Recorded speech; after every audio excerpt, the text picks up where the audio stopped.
Hey guys, this is Dr. Mike Wumeng. Welcome to another edition of Bootstrap MD.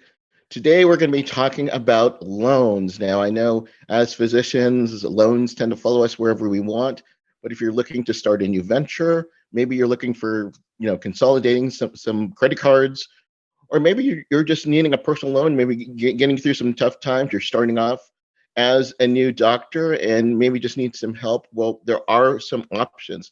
And here to let us know more about loans and actually why he, as an entrepreneur, started his own company, we've got an anesthesiologist. He is the director of anesthesia at Wentworth Surgery Center, also the VP, vice president of the New Hampshire Medical Society. After completing some medical school at Dartmouth, he finished his residency at Harvard, began his career in New Hampshire, starting a family. What he found out was that when he was looking for sources of capital to help him out, that a lot of times these institutions were not too excited about working with doctors, especially when they're looking at the loans that were already coming in, an increasing debt to income ratio. And he felt that they were ignoring the unique situation that many of us doctors starting out have. So he went out and he created and co-founded his own lending company called Doc2Doc Lending. He's going to tell us all about it today. Please welcome to this show, Dr. Kenton Allen. Kenton, how are you doing? I'm well, Mike. Thanks so much for the warm welcome and for hosting me here today. I'm excited to be here and joining you and your community. Well, awesome. So anytime, doctors talk about loans, we kind of feel uneasy about the talk, but, we can certainly take you where you need to be, especially in my audience. We've got entrepreneurs, they're looking to start a business. We do talk about bootstrapping quite a bit, but there are times that bootstrapping isn't enough and maybe we'll need some help to get this started. So let's just talk about your beginning, and maybe at the beginning in terms of like medicine. What actually got you into medicine, and why did you decide to go that route? Yeah. So my kind of journey to that point of deciding to go into medicine was was started based on what I liked in college, I guess. I liked mathematics and biology, and I wasn't sure if that was going to bring me to benchtop research or to clinical medicine. And so my first year graduating undergraduate college, I went to the National Institute of Health and had a position that allowed me to have a foot in both worlds, essentially. So I worked at the experimental transplantation and immunology branch of the NIH for a year. And in that role, we had active clinical trials for patients who had failed all the FDA approved treatment for uncommon cancers. And those patients would physically be in Bethesda, and we would round on them every day and take blood samples and bone marrow samples, and then we would take those samples and work on them in the lab. And for me, of those two realms, it was the direct patient interaction that really most. And so from there, I went on to medical school. So you ended up going into anesthesia, and you talk about in your bio. I mentioned that you're starting your own practice. Tell us about that, and what led you to actually looking to get loans to help you further your career. Sure. Yeah. So my experience that led to the founding of Doc2Doc Lending was in my residency, and I was in residency in Boston. I came out of medical school with $225,000 worth of student loan debt, and we lived in Jamaica Plain in Boston, which if anyone is familiar with Boston, at least 10 years ago, Jamaica Plain wasn't the nicest part of Boston. And still my rent was north of $2,000 a month on a $54,000 a year salary. I had a family with two young daughters, under the age of 4 at that time. And my wife had some ambitions of her own. She supported me as a nurse through medical school and wanted to advance her career and go back and get an additional degree. And when we did the math together, my salary wasn't gonna support all of those objectives. And when we looked to supplement my salary, it was really disheartening to see that I was viewed as a high risk borrower, primarily because of my debt to income ratio. And it seemed really short-sighted because, from the first year of residency, we had job opportunities and in some instances job offers on the table that were lucrative. And again, it seemed as though I was being in the market with respect to what my true risk was. I ended up supplementing a lot with credit cards, and in my early 30s, asking family members for support, which was humbling, especially at that kind of stage in my life. And so we founded Doc2Doc on the business premise that doctors uniquely creditworthy, and that this niche population should be treated differently. And that's what we offer. We offer our flagship product is a personal loan from $5,000 to $100,000. We look at that risk differently, and it allows us to offer most competitive rates and have doctors qualify for our program that in many instances aren't eligible for programs with the other options that are out there. So why do you think, and I had similar situations when, looking for loans to start my business at the time, and I was already an established doctor. I was already making a good salary. But then when we looked at the time to actually give me the loan, it was very small in terms of what I actually could do. Why do you think the financial institutions don't see that? Is it just because our debt to income ratio is so high, or are there other factors? That's one of the factors, but it's one of the major factors because that's so central to the underwriting of loans in general. And there's really strong data to support the reasons why banks underwrite things the way they do. The piece of this that's unique is that physicians have a very unique career arc. It doesn't follow the arc of other professions. And in addition to debt to income ratio, for example, we tend to have more immature FICO scores later in life. Look, you look at my example. I was in my early to mid 30s. I was still in training and again having a relatively depressed salary and carrying a lot of debt. When you compared that to my peers who I was in college with, who went into finance or management, or marketing or consulting, they were about a decade ahead of me in terms of maturing their credit profile. So even though there were no black marks against me, there were no, or even late payments, it was just immature. And so when you take that kind of conglomeration of what the typical path is for a doctor, it impairs us when we apply for these products. And so again, we have a company that loans exclusively to doctors. We carve out this niche population, like we understand it better than any other bank, certainly, and underwrite the risk appropriately. As a doctor, I wasn't used to asking for help, especially when it came to subjects outside of medicine.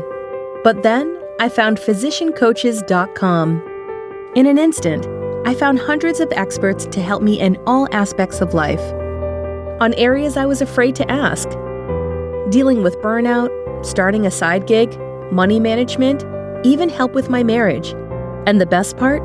Nearly all experts are physicians themselves.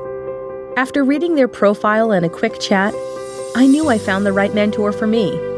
At physiciancoaches.com, Help from professional colleagues is just a click away.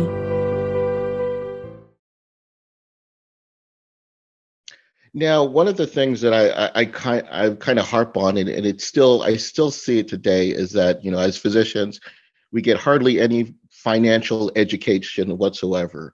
I mean, even in my own experience when I was graduating residency, I had a quote financial planner who happened to be associated with one of the faculty, and it seemed he was more interested in his objective rather than my personal financial objective. For someone who started, a lending company, what type of financial education did you have? Yeah, that's a great question, Mike.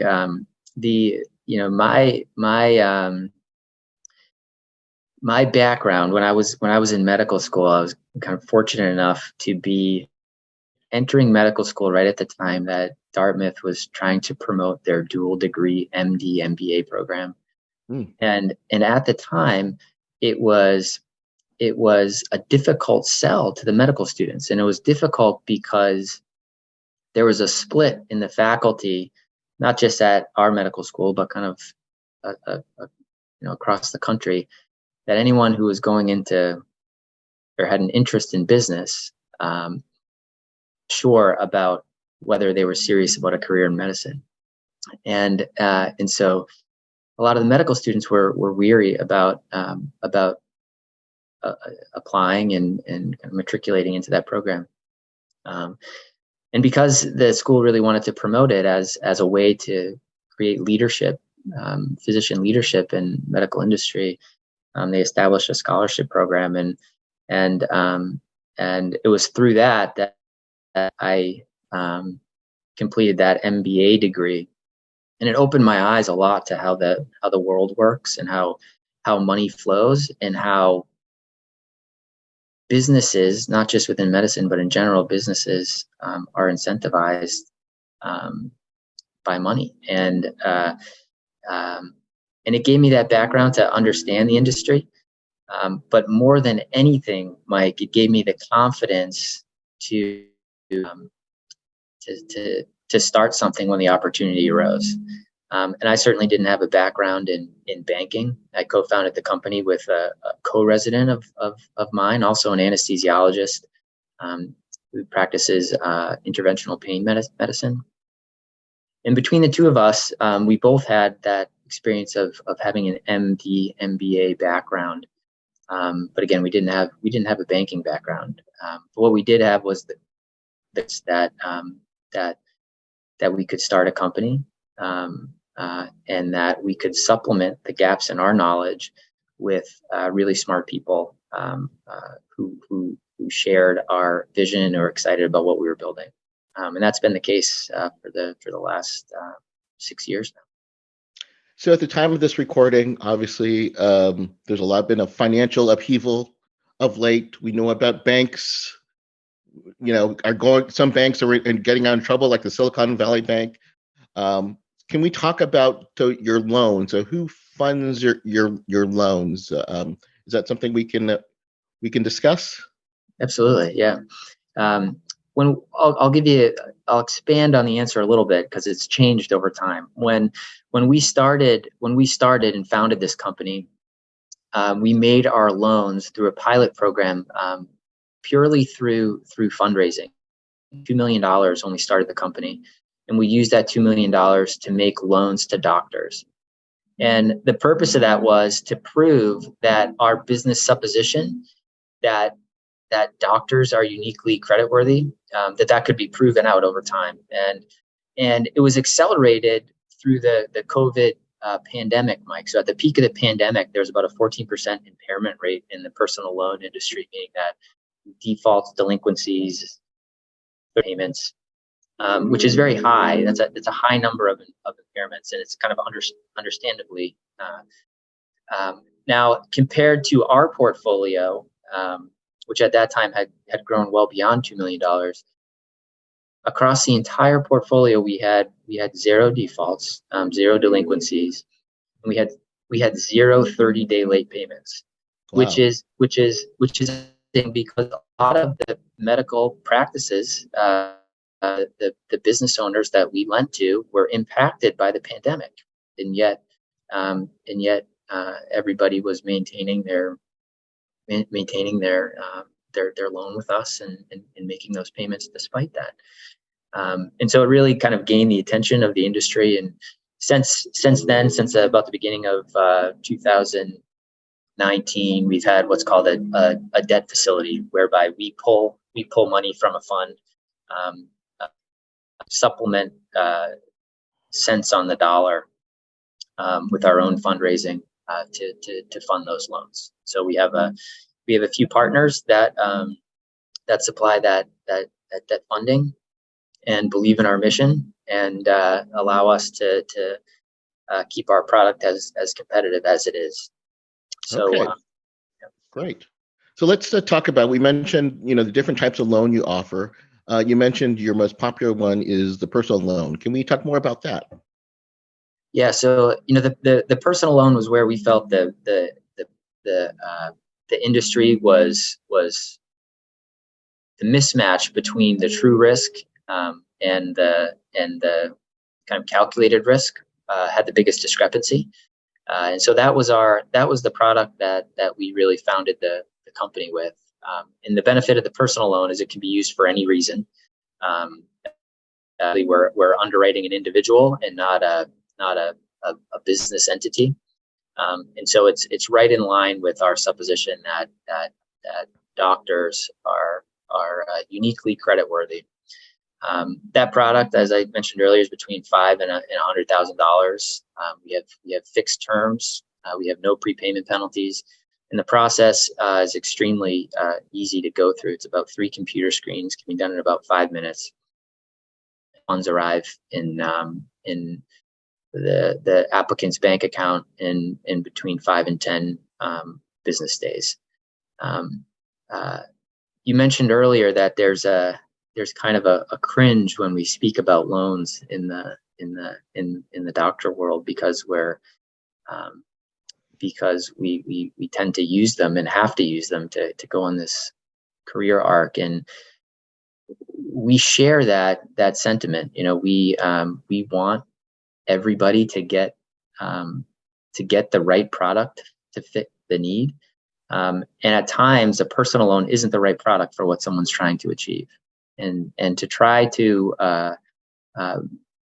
protect against using the wrong product for a certain cause, our team of doctors speaks with every applicant, or at least makes ourselves available to every applicant. Not everybody wants to speak with us, and certainly doesn't have to. But there's a team of 6 doctors on our team, and we reach out to every applicant who applies and offers to speak with them, and just offer our kind of thoughts and advice, what the terms of the loan mean, what they're trying to use it for, and again, make sure that it's the best option available to them. And what is generally the terms of the loan, of a personal loan? Yeah, so they're all fixed products between fixed terms of 5 years. The interest rates range between 8 percentiles up to 16 percentiles. That's risen over time. You mentioned the kind of current industry we're in now. Over the course of the last 2 years, we've had to raise our interest rates twice. And for those who think 8 to 16% certainly sounds high, it is, and it's particularly when you compare to products like student loans or mortgages, which are what people are most used to borrowing for. The reason why personal loan interest rates in general are higher is because there's no asset to back those. So we don't use a home as a collateral.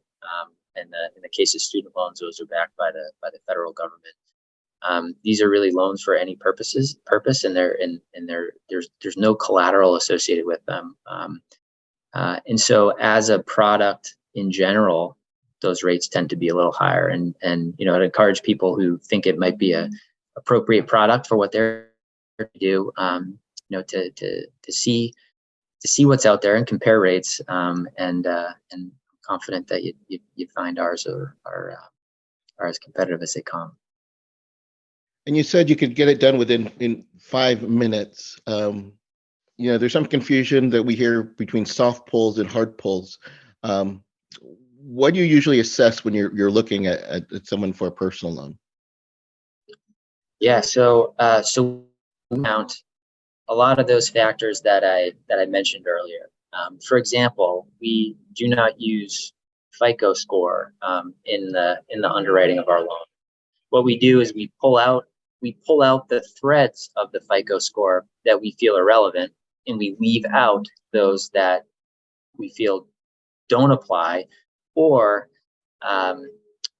negatively impact doctors disproportionately. Now, in addition to out some of those factors that the traditional banks look at, we include some doctor-specific factors in the underwriting, and we have very generally we have some experience through student loan performance data sets to suggest that the very few number of doctors that do default on loans are those that tend to drop out for one reason or another. So based upon that, we have some predictors of success in careers in medicine, for example, and we include those in our underwriting to help benefit the ultimate rate that's offered to each individual. And so, as kind of a 10,000-foot view, Mike, we tailor this to the niche community by including factors that typically aren't included, removing factors that traditional underwriting that we feel aren't relevant. You mentioned you offer some other loans. Can we discuss those, Kenton? Yeah. So in addition to the personal loan, we've also within the last couple years rolled out new products, and these are products that we know are there's a demand for within our community, and the most of those are practice, medical dental practice, or ASC buy-in loans. So these are loans that for someone who is joining a practice from an employed to a private practice position, or someone whose practice is building out or has the opportunity to buy into an associated ambulatory surgery center or procedural center. It allows them to do that at day one. And for a lot of folks, the alternative to that is to have kind of a deferred compensation model for a series of couple years generally until they obtain that full equity partnership.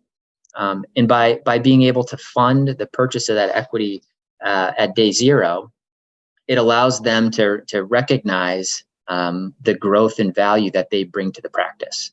And so that equity 2 years from now, the price that's worth, they're able to realize that value as opposed to as opposed to buying in 2 years from now when they've already recognized what they've brought to the practice. And so that's a very popular product of ours.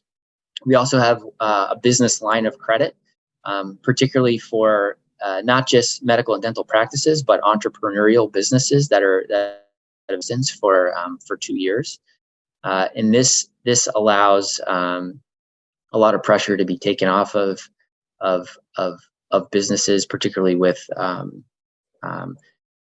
practices that have longer accounts receivable or certain calendar year variation with how those receivables are paid, and it allows the cost of the practice.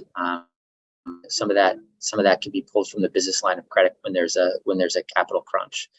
And again, these are products that our community members were coming to us asking for, and initially we didn't have a way to serve that need.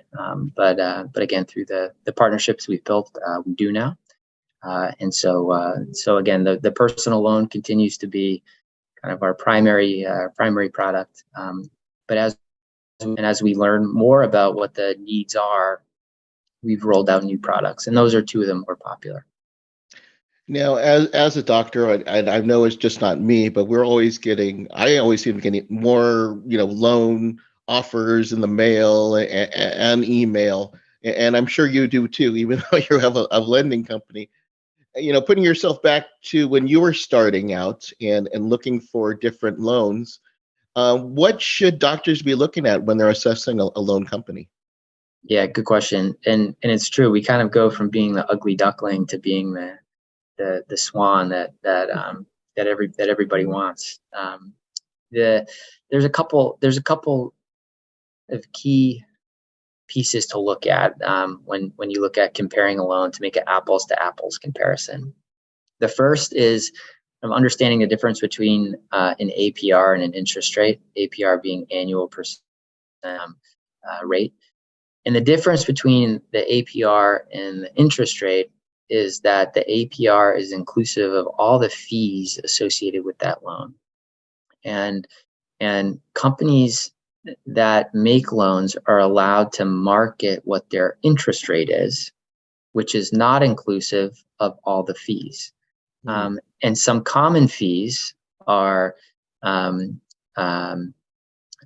origination processing fees, prepayment fees, and so you'll see some advertisements of very low interest rates apply, and then when you get the final terms after your application, they'll report the APR percentage rate inclusive of all the fees, and that'll be higher than the interest rate. And so as you're looking through your options, what you want to see is really the APR, and that allows you to make an apples to apples comparison.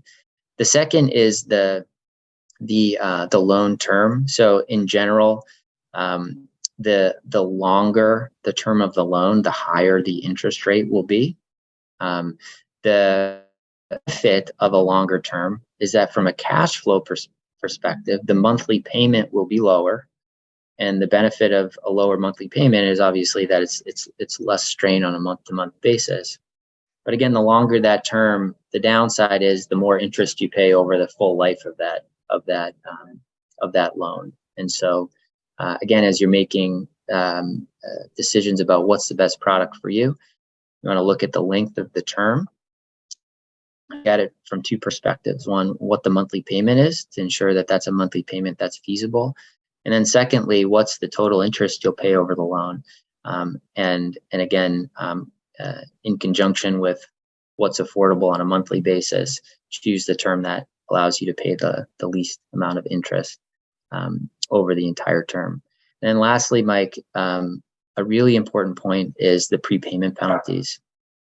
Particularly in our career, our income levels can have very significant jumps, and can have periods when we transition from one practice to another of depressions, and being able to plan for the potential that you can pay off those loans earlier is really important. And so asking about prepayment penalties is paramount. The prepayment penalties are oftentimes kind of buried in the language of these products, and people don't realize that if they want to get out of debt early, which is a really good thing, they may only be able to by paying extra, and it's something that we proudly don't have any prepayment penalty. And again, unless you ask the question or are looking for it specifically, you may be surprised. Yeah, I mean, on a personal note, I had a business loan and, was able to pay it early. I wanted to pay it early. And it almost seemed like I was getting the runaround that you weren't as interested in talking with me as much. And I finally did. It took about a week before I finally got an answer. And I was surprised that what the amount was, because it certainly was, hidden, I think, when I initially signed up for the loan. But yeah, great 3 things to think about, Kenton. This has been great. I do want to let you know as a disclosure that Doc2Doc Loans is an affiliate partner, sponsor for us at Bootstrap MD. I've gotten to meet your staff, and I like what we've seen, and I'm always supporting other physician owned entities that can help other physicians. So we'll have a link if you're someone who's in a situation where you're looking to help a loan to kind of make things a little bit easier for you. We've got a link here. It's called bootstrapmd.com/doc2doc. That's DOC number 2 DOC. bootstrapmd.com/doc2doc. And Kenton and his team will take care of you. Kenton, again, I want to thank you for your time and joining with us today. Any last minute thoughts before we end the call today? Well, Mike, thank you for having me. I kind of echo your sentiment that what has made this really rewarding on multiple levels is working with what really is our shared community here, and being able to feel we have smoothed the path in some ways for the folks walking behind us. I can tell you in my career thus far as a physician, some of the most stressful times have been financial stress, not so much clinical stress. And to the extent that we can relieve some of that burden for folks who are in positions similar to ours, it really makes it worthwhile. Is my favorite part of what we do here. So I appreciate you speaking to me and letting us share that story, and we look forward to the chance to speak with anybody who may be interested. All right. Again, that's Dr. Kenton Allen, co-founder of Doc2Doc Lending. Guys, thanks again for listening. If you are in a situation, maybe you need a loan to keep you going, maybe helping you out and starting a new venture, maybe some personal issues that you need to take care of, reach out to them. Again, no cost or no obligation. Correct, Kenton? If just looking in terms of a loan, correct? That's right. Yeah, absolutely. Go out and contact them. Check out the link that we have for you. And as always, guys, keep moving forward.